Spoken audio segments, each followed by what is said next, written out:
Part 2 of water boiling process, मतलब ये part 2 है। पार्ट 1 ऑलरेडी अपलोड हो चुका है, आप पहले उससे जाकर देख सकते हो, उसके बाद यहाँ पर आ सकते हो ये वीडियो पे। मतलब वो पहले जो चीज़ें बता चुका हूँ उसी का पार्ट 2 है।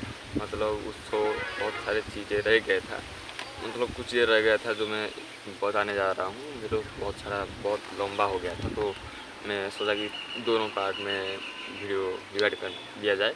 तो ये सेकंड पार्ट है। अगर आप पार्ट 1 देख कर आओगे तो आपको बहुत ज़्यादा हेल्प हो जाएगा।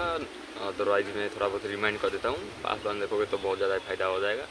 मैं थोड़ा बहुत रिमाइंड कर देता हूँ आपके लिए। फर्स्ट थिंग जो है, at the 100 degree Celsius water can boil, मतलब 100 डिग्री सेल्सियस पर वाटर बॉयल होना स्टार्ट हो जाता है। इंडिया में जैसा एयर प्रेशर है उसी एयर प्रेशर के अकॉर्डिंग, मतलब अनुसार 100 डिग्री सेल्सियस पर वाटर बॉयल होना स्टार्ट हो जाता है। इंडिया का जिक्र मैंने क्यों किया, मतलब बेसिकली इंडिया का जो एयर प्रेशर है इंडिया के अराउंड, जो वहाँ पर 100 डिग्री सेल्सियस पर वाटर बॉयल होना शुरू हो जाता है। दूसरे कंट्री के बारे में मैं बता नहीं सकता, लेकिन 100 डिग्री के पास 100 डिग्री तो वाटर बॉयल होता है। पर इंडिया के अराउंड क्या है, वाटर के एयर प्रेशर के बारे में क्या है, मतलब जैसे कि आप मैंने पहले वीडियो में बता चुका हूँ कि आप अगर प्रेशर कुकर के अंदर वाटर को बॉयल करोगे तो वो 100 डिग्री से ऊपर चला जाता है उसका बॉइलिंग पॉइंट। अप्रोक्सीमेटली 120 डिग्री के बाद, मतलब 130 डिग्री होने के बाद ही वाटर बॉयल होना स्टार्ट होता है। 190 120 ऐसे कुछ होने के बाद ही वाटर बॉयल होना स्टार्ट होता है, ना कि 100 डिग्री पर, ऐसे ही बोल रहा हूँ। तो इसी तरह इंडिया के एयर प्रेशर इंडिया के अंडर अराउंड एयर प्रेशर जो है उसी में 100 डिग्री सेल्सियस पर ही वाटर बॉयल होना स्टार्ट होने के बाद जो वाटर होता है वो वेपर में कन्वर्ट होता है। नीचे से बबल होना क्रिएट हो जाता है, और बबल ऊपर आकर सरफेस को टॉस करने के बाद वेपर फॉर्म में उड़ जाता है और आपको एक भाप दिखाई देती है और वो एटमॉस्फेयर में मिक्स हो जाता है। सेकेंड चीज़ जो मैंने बताया था फर्स्ट वीडियो में, वो था जो 100 डिग्री पर हम अगर पहुंचने के बाद या फिर 100 डिग्री पर हम अगर टेम्परेचर को सेट कर देंगे तो वाटर इंस्टेंटली बॉयल होकर एक साथ में नहीं उड़ जाएगा। वो धीरे धीरे कर वेपर में कन्वर्ट होगा, ना कि इंस्टेंटली वेपर हो जाएगा। अगर आप टेम्परेचर को और ज़्यादा बढ़ाओगे तो थोड़ा बहुत स्पीड इम्प्रूव हो सकता है, मतलब लेकिन इंस्टेंटली 100 डिग्री सेल्सियस पे सारे के सारे वाटर, लाइक आप अगर 1 लीटर वाटर ले हो एक कंटेनर में, तो इंस्टेंटली वो 100 डिग्री सेल्सियस पर जाकर इंस्टेंटली वेपर में कन्वर्ट नहीं होने वाला है।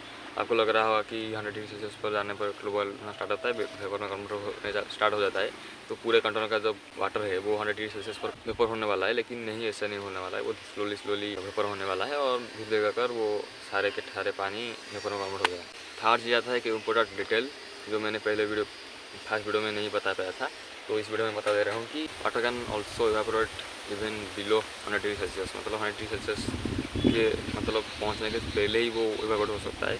नॉर्मल इन्वायरमेंट टेम्परेचर पे भी बॉयल हो सकता है, मतलब इवेपोरेट हो सकता है। मेन का बेसिकली मीन्स ये है कि जब आप कुछ कंटेनर में रखते हो पानी, तो वो ऊपर वाले सरफेस से ही भी इवेपोरेट होने लगता है। लाइक अगर आप देखे हो कि कपड़े सूखता है, आपके गीले कपड़े सूखता है, कपड़े का टेम्परेचर 100 डिग्री तो नहीं होता है ना। आप दिन में नोटिस किए होंगे कि कपड़े का टेम्परेचर 100 डिग्री कभी नहीं जाता है।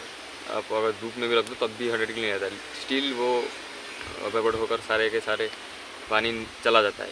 दैट मीन्स 100 डिग्री सेल्सियस बहुत ज़्यादा ही ज़रूरी नहीं है वाटर को इवेपोरेट होने के लिए। 100 डिग्री से नीचे से भी टेम्परेचर पे भी वो इवेपोरेट हो सकता है। फ़र्क बस इतना है कि वो ऊपर वाले सरफेस से ही सिर्फ इवेपोरेट होगा, लेकिन जब 100 डिग्री सेल्सियस क्रॉस होगा तो ओवरऑली सारे के सारे पानी से, मतलब कंटेनर में सारे के सारे जो पानी है धीरे धीरे करके वो इवेपोरेट होने वाला है।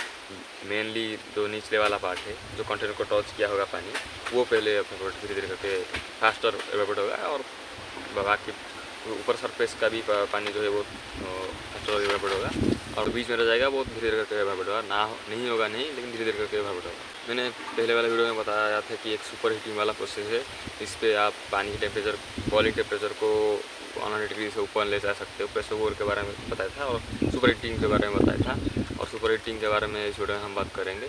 तो व्हाट इज सुपर हीटिंग? तो बेसिकली सुपर हीटिंग तभी होता है जब आप नॉर्मल बॉइलिंग पॉइंट से ऊपर जाता है बॉइलिंग पॉइंट वाटर का, 100 डिग्री से ऊपर जाता है, ऊपर 100 डिग्री से ऊपर पर जाकर वो बॉयल होना स्टार्ट होता है, और वहाँ पे कोई बबल फॉर्म नहीं होता। आप देखे होंगे बबल नीचे वाले पार्ट से बबल वेपर, वाटर वेपर का बबल वो फॉर्म होकर ऊपर आता है, वैसा नहीं होता है। उसको आपको करने के लिए आपको एक माइक्रोवेव के अंदर एक वेरी स्मूथ कंटेनर में नॉन स्टिक टाइप का स्मूथ कंटेनर में पानी रखकर माइक्रोवेव के अंदर रखना पड़ेगा। उसके बाद वहाँ पर सुपर हीटिंग होने वाला है। सेकंड ये आता है कि आप सुपर हीटिंग में वेपर कन्वर्ट होता है, मतलब अगर माइक्रोवेव के अंदर कंटेनर को रख देंगे तो क्या धीरे धीरे कर सारे का सारे वाटर जो होता है वो वेपर में कन्वर्ट होकर एक धुआं सा क्रिएट होगा?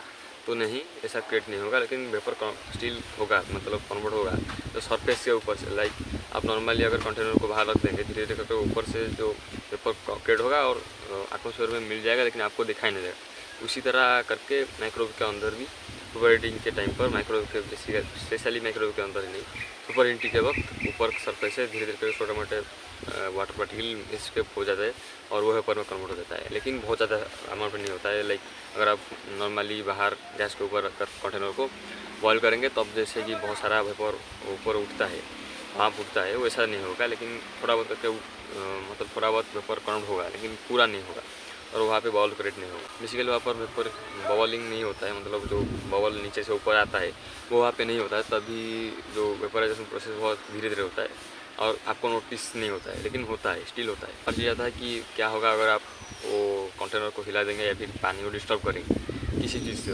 और डिस्टर्ब करेंगे तो क्या होगा? अगर आप उसके कंटेनर को थोड़ा बहुत हिला देंगे या फिर उसके अंदर स्पून वगैरह डाल देंगे या फिर सुगार वगैरह डाल देंगे या फिर कंटेनर को हिला देंगे तो वहाँ पे वाटर डिस्टर्ब हो जाएगा। ये नहीं कि वाटर को माइक्रोवेव का एग्जांपल लेते हैं, माइक्रोवेव को खोलने के बाद ही वाटर डिस्टर्ब होगा, नहीं, आप माइक्रोवेव को धीरे से खोल सकते हैं, उसके बाद हाथ डालते या फिर हाथ नहीं रहेंगे, अगर स्पून वगैरह डालते सुगार वगैरह डालते तो वाटर डिस्टर्ब होगा। तब केस में क्या हो सकता है आपको पता नहीं होगा, आपको लगा होगा कि ऐसा कुछ नहीं होने वाला है, लेकिन होने वाला है। जैसे कि मैंने बताया कि बॉइलिंग टेम्परेचर नॉर्मली 100 डिग्री होता है और हम माइक्रोवेव या फिर सुपर हीटिंग के वक्त वो टेम्परेचर को 100 डिग्री से ज़्यादा ले जाते हैं, और जब 100 डिग्री से ज़्यादा चला जाता है धीरे धीरे वेपर में कन्वर्ट हो रहा है। अगर आप उसको नॉर्मल वाटर कंडीशन मतलब एयर प्रेशर कंडीशन में लाओगे और डिस्टर्ब करोगे तो जाहिर सी बात है 100 डिग्री से ऊपर नहीं जाता है वाटर नॉर्मली हमारा एटमॉस्फेयर में, और 100 डिग्री पर बॉयल हो जाता है।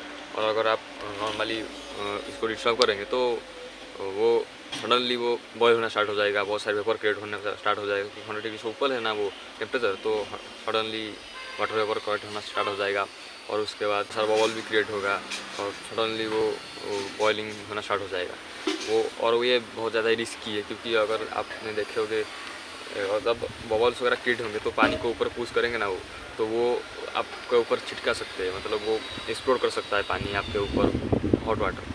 क्योंकि अब अगर देखे होंगे पानी के अंदर आपके बैलून वगैरह डालते हो तो वो एक्सप्लोडली ऊपर आता है और पानी के ऊपर सरफेस को टच कर देता है। तो उसी तरह अगर वहाँ पर और पानी के ऊपर एक हार्ड चीज़ें रख देंगे तो वहाँ पे वो पानी को नहीं काट पाएगा और वहाँ पे स्टक हो जाएगा। लेकिन बैलून पानी को काट कर ऊपर आ जाता है, वैसे ही बबल्स वगैरह पानी को बहुत ज़्यादा एग्रेसिवली धक्का देंगे ऊपर को और उसी टाइम पर पानी बहुत ज़्यादा ऊपर मतलब चिटक कर आएगा। तो यही था उसका पीछे का मीनिंग, जब पानी क्यों निकलता है। अगर आप उसको कंटेनर को मतलब पानी को डिस्टर्ब करोगे तो वहाँ पर एक्सप्लोड होना का चांस है, आपका कंटेनर का पानी एक्सप्लोड हो सकता है, मतलब छिटक सकता है। तो क्यों होने वाला है? क्योंकि वो बबल्स वगैरह पानी को पुश कर देंगे ऊपर, बहुत सारे साइड से, नीचे से, ऊपर से, अंदर से, बीच से, सारे जगह से एक साथ से सडनली वेपर जब क्रिएट होंगे तो पानी को वो उछाल देंगे और सारे आपके ऊपर भी आ सकता है, वो बहुत ज़्यादा रिस्की होगा। तो यही था वीडियो। आपको अगर के मन में भी अगर कोई क्वेश्चन होगा तो आप कमेंट बता सकते हैं, इसीलिए क्वेश्चन भी आप बता सकते हैं, क्योंकि यहाँ पे मैं ये जो क्वेश्चन वगैरह है मैं अगर हमारे स्कूल पर या फिर कॉलेज पर पूछता किसी सर को कि सर वाटर कैसे बॉयल होता है, थोड़ा एक्सप्लेन कर दो ना, तो वो मेरे ऊपर हंसने वाले थे। लेकिन इसके पीछे मतलब रिसर्च किया वो बहुत सारी चीज़ें मुझे पता चला जो मुझे पता नहीं था। मुझे लगता है आपको ही पता नहीं होगा, आप ये सब चीज़ों को नए जाने होंगे।